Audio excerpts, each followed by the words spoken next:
Okay, this is 26201 alternating current. This is module 2.3.0 capacitive AC circuits. A capacitor is a device that stores an electric charge in dielectric material.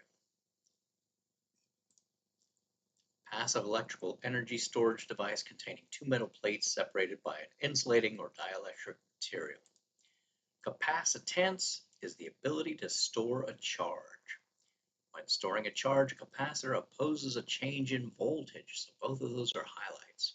It's the ability to store an electrostatic charge, and capacitors oppose a change in voltage. So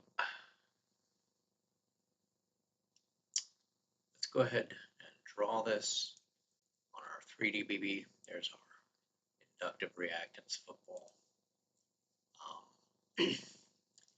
Here's a circuit, and I'm first going to draw it with a battery, and then we're going to see what happens when we put an AC waveform. So I'm going to blow up. I'm going to take a close-up of my capacitor. And how do I say this? This is representative representation only. This isn't a true drawing of what a capacitor looks like. It's just a representation of that capacitor. We always draw two plates and we draw one that has a curve in it. Okay. So in this circuit, when we close the switch, electrons flow from negative to positive. Well, these electrons are going to flow around in a clockwise manner. And what's going to happen is these electrons, I'm going to draw them with red, they're going to start stacking up on this plate. Here they are. Just like people in the subway, they're all going to crowd in here. They're going to get as many electrons as they possibly can in this side of the capacitor. What happens on this side of the capacitor is kind of interesting. It pulls the electrons away from this plate. So atoms that had electrons, they'll lose an electron. And they'll leave behind a lack of electron that we call a hole. A hole, a place where there was supposed to be an electron, but now there isn't. So this plate will be full of holes, voids where there should have been an electron, but the electron was pulled away toward the positive of the battery, the source. And if this battery is 12 volts, then this capacitor will charge to negative 12 volts. The reason for that is the polarity of the capacitor is opposite to the polarity of the source. So we charge it to a point of negative 12 volts, and then it won't charge anymore. We could disconnect this from the circuit and take it across town, and we'd still have a potential of negative 12 volts across the plates of this capacitor. So let's see what happens when we change this to an AC source.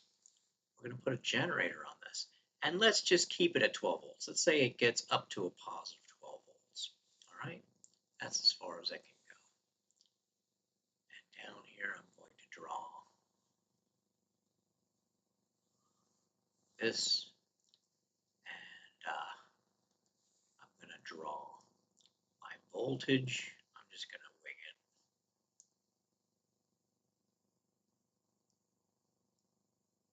That's pretty good. There's my sine wave. So what is happening is as this voltage is increasing,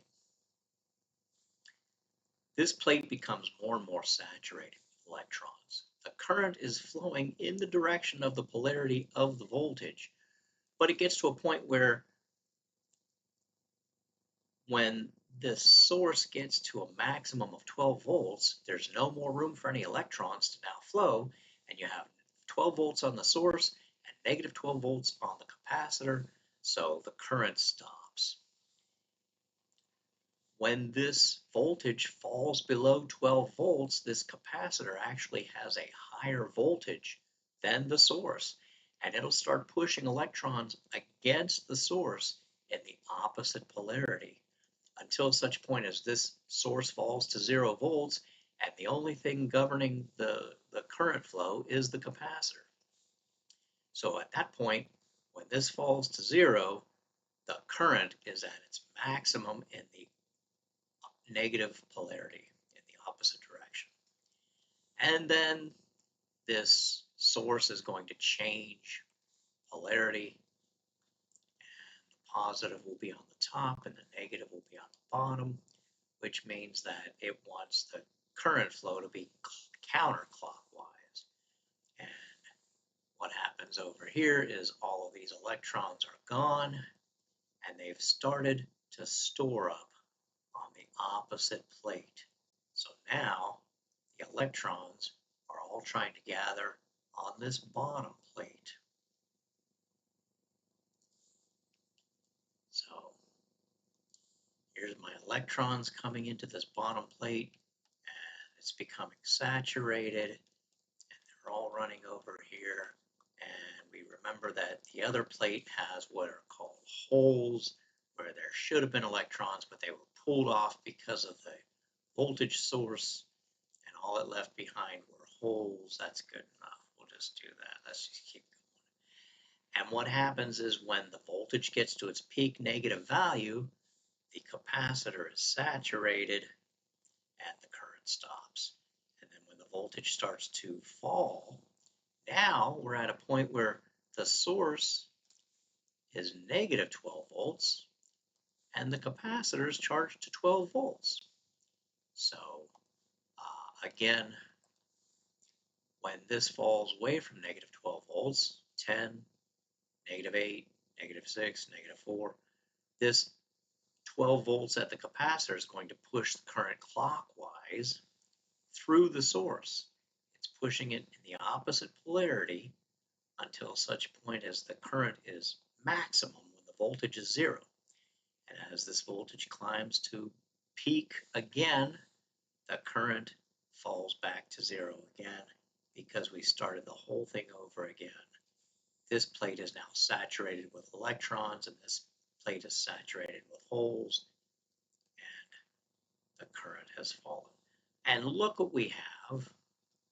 Here's my current, and here's my voltage, and this is a capacitive circuit, and the current is leading the voltage by 90 degrees. Eli the Iceman. In a capacitive circuit, the current leads the voltage by 90 degrees. In an inductive circuit, the voltage leads the current by 90 degrees. Eli the Iceman. That's a mnemonic that you want to remember. You want to use it. Eli the Iceman. So in an inductive circuit, the voltage leads the current. In a capacitive circuit, the current leads the voltage. All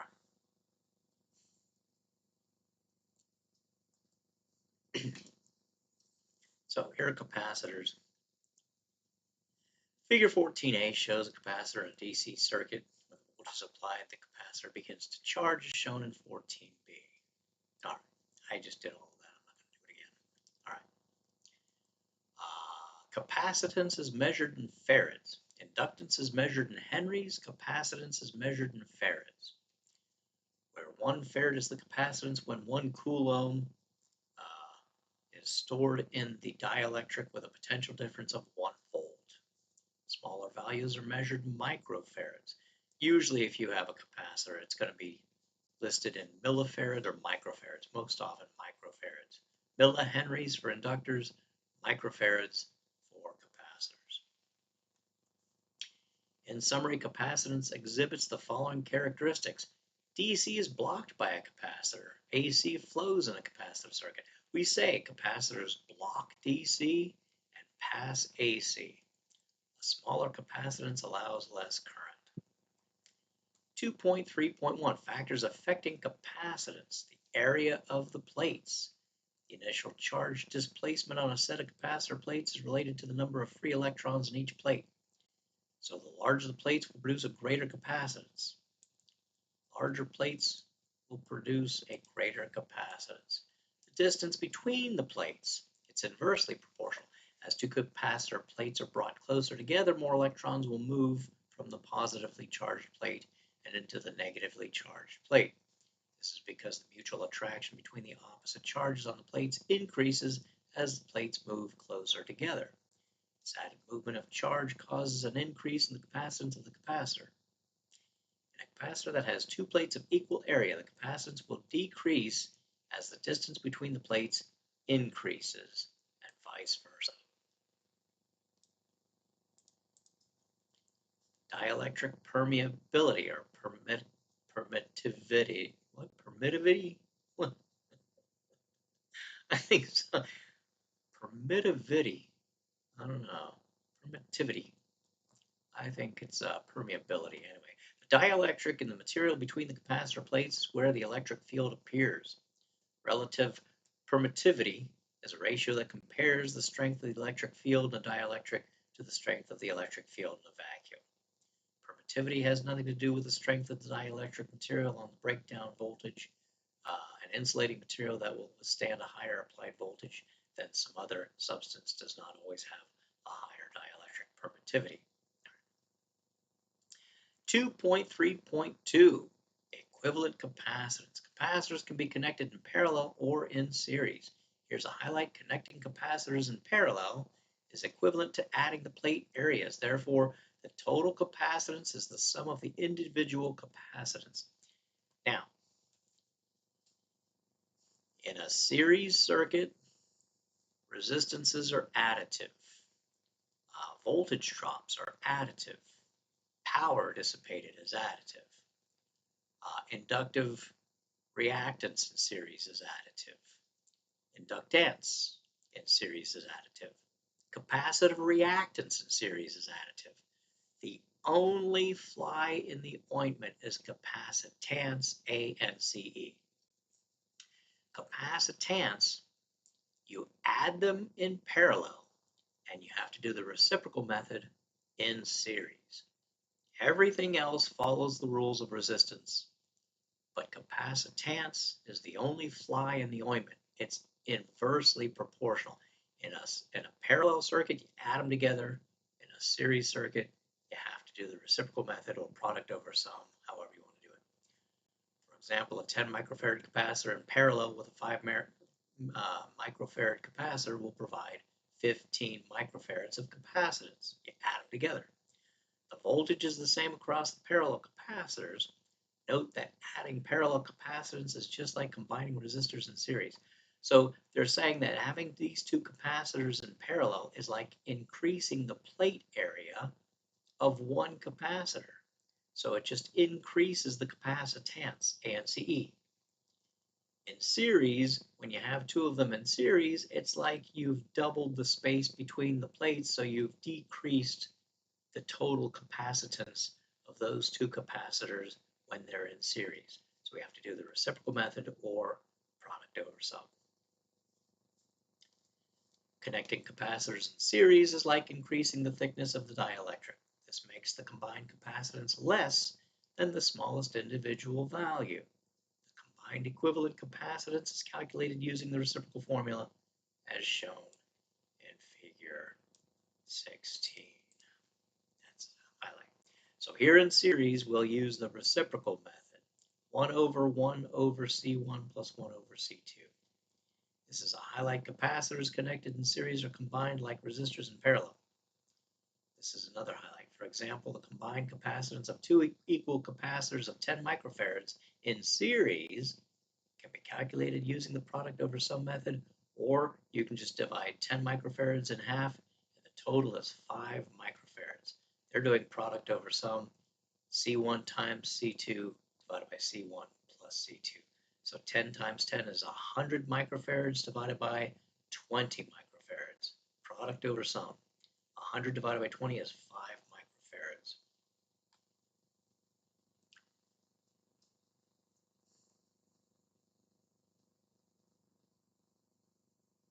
All right. 2.3.3 capacitor specifications. Capacitor specifications list the maximum potential difference that can be applied across the plates without puncturing the dielectric. Voltage rating is usually for temperatures up to 60 degrees Celsius. High temperatures results in a lower voltage rating. Voltage ratings for general purpose paper mica and ceramic capacitors are typically 200 volts to 500 volts. Ceramic capacitors with ratings of 1 to 5 kilovolts are also available. Electrolytic capacitors are common in 25 volt, 150 volt, and 450 volt ratings. In addition, 6 volt and 10 volt electrolytic capacitors are often used in transistor circuits.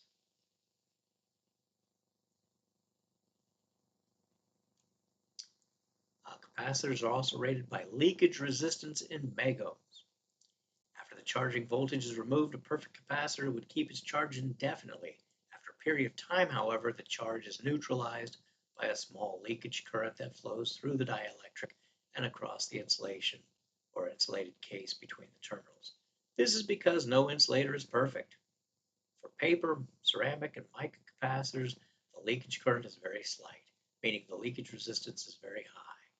For paper, ceramic, or mica capacitors, the resistance is 100 megohms or more. Electrolytic capacitors may have a leakage resistance of 0.5 million ohms or less.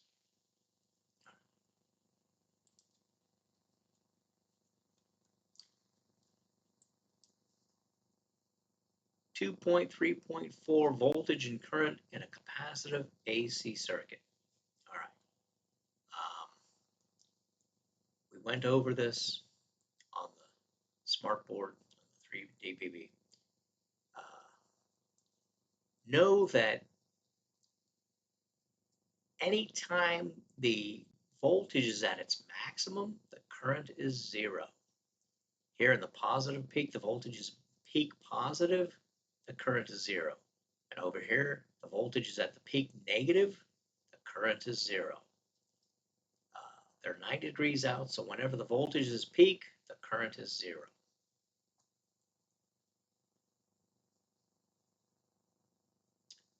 That also goes for when the current is peak, the voltage is zero.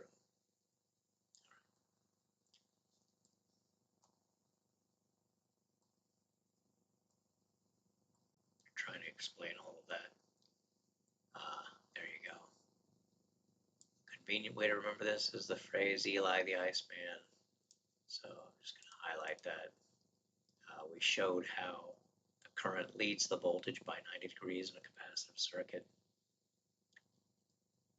Capacitive reactance. Now, I don't really know that I talked about this enough with inductance, but capacitive reactance is the opposition to current flow because of the presence of a capacitor in the circuit. Inductive reactance is the opposition to current flow because of the presence of an inductor in the circuit. Neither of them are true power. In fact, theoretically, all of the power stored by an inductor or a capacitor is returned to the circuit in the next quarter cycle. So it says the opposition that a capacitor offers to AC is therefore inversely proportional to frequency and capacitance. This opposition is called capacitive reactance. Here's the formula for capacitive reactance. X sub C equals 1 over 2 times pi times the frequency times the capacitance. That looks very familiar because X sub L equals 2 pi FL. X sub C equals 1 over 2 pi FC. So if we were to try to draw a magic football for our capacitance, ANCE, our magic football for capacitance has the number 1, and then it has X sub C 2 pi, and the frequency, and the capacitance, and CE, where there. If we cover the unknown, x sub c equals 1 over 2 pi fc. 1 over 2 pi times the frequency times the capacitance measured in farads. If we want to know the capacitance, and we know how much capacitive reactance it offers to the circuit, we can find it with the formula 1 over x sub c times 2 pi times the frequency. So, let's see if I can make my circle a little bit bigger. There we go. There. And if we knew the capacitive reactance and the capacitance, we could use this formula to find what the frequency is in the circuit. 1 over x sub c times 2 pi. Again, remember this c is in farads. So if you have microfarads, let's say they tell you you have 20 microfarads. Well, we have to express this as 0.0002 farads. Is that right? Tens, hundreds, thousands, 10,000s. Yes. No, I'm wrong. I missed a zero. 0. There. 1, 2, 3, 4, 5, 6. Yeah, there's my 0. So that'll be 6 places.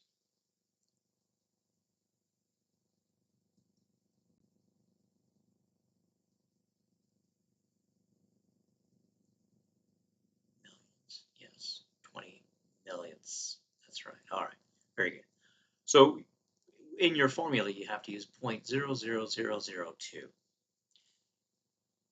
Make sure that you write this in the right format. You can't write the formula 1 over 2 times pi times the frequency times 20. That's farads, not microfarads. So you have to write it as microfarads. You have to multiply it times 10 to the negative 6, or 1 over a million. Let me make sure I'm right in that. You have to move it 6 places. 1, 2, 3, 4, 5, 6. Yeah, there you go. All right.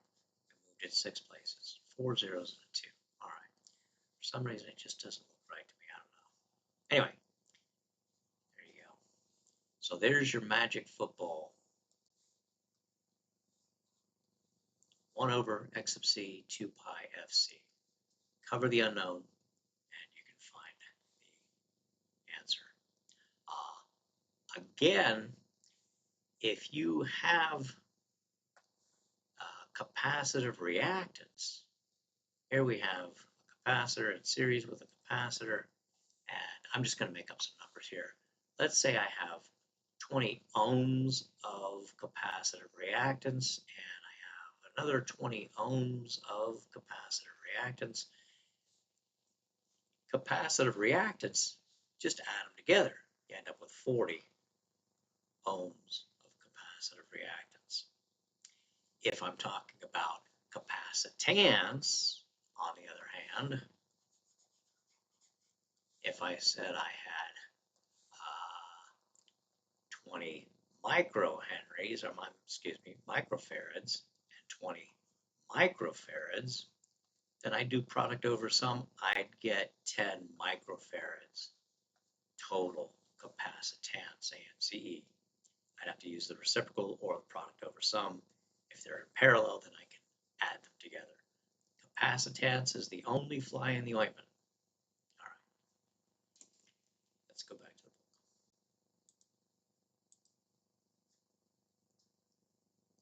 And then they show us examples of that where they're using 6.28, which is 2 pi. And, oh, they gave us a 1 million hertz. I like that. 5 times 10 to the negative 8th farads. Came up with 3.18 ohms.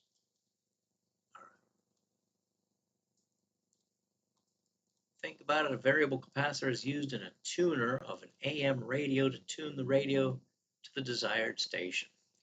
Will its capacitive reactance value be higher or lower when it is tuned to the lower end of the frequency band, 550 kHz, than when it's tuned to the high end of the band, 1440 kilohertz?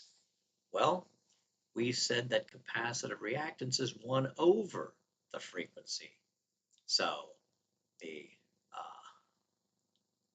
capacitive reactance, see, they're trying to trick me. Capacitive reactance will be higher at the lower frequency. It'll be lower at the higher frequency. But capacitive reactance, on the other hand, will be higher at the higher frequency. It'll be lower at the lower frequency. I know, that's a little hard to understand. Just know it's inversely proportional. Capacitance is higher at the lower frequency, but the higher capacitance makes a lower capacitive reactance, believe it or not. All right. Ice, in the phrase Eli the Iceman. Capacitive circuit, I'm going to highlight that first sentence there. All right, very good.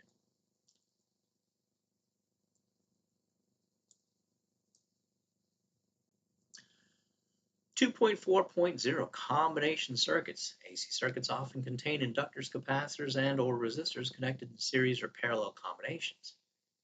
When this is done, it's important to determine the resulting phase relationship between the applied voltage and the current in the circuit. The simplest method of combining factors that have different phase relationships is by using vector addition, which uses trigonometric functions. Each quantity is shown as a vector, and the resulting vector and phase angle are then found. Here's a highlight. It says in purely resistive circuits, the voltage and current are in phase. In inductive circuits, the voltage leads the current by 90 degrees. In a capacitive circuit, the current leads the voltage by 90 degrees. Figure 18 shows the phase relationships of these components used in AC circuits. Recall that these characteristics are summarized by the phrase Eli the Iceman. The voltage E leads the current I in an inductive circuit. The current I leads the voltage E in a capacitive circuit. And here's another highlight. It says the impedance, total opposition to current flow, of a circuit is defined as the total opposition to current flow. Impedance. The opposition to current flow in an AC circuit, impedance includes resistance, capacitive reactance, and inductive reactance. Impedance is measured in ohms.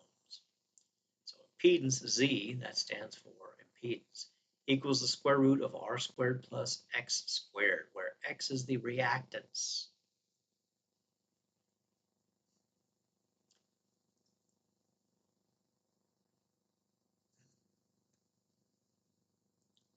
So here's a summary of AC circuit phase relationships. In a purely resistive circuit, the voltage and the current are in phase. And in an inductive circuit, the current leads the voltage. The voltage leads the current, Eli. Voltage leads the current in an inductive circuit. And in a capacitive circuit, the current leads the voltage. Ice. Eli the Iceman.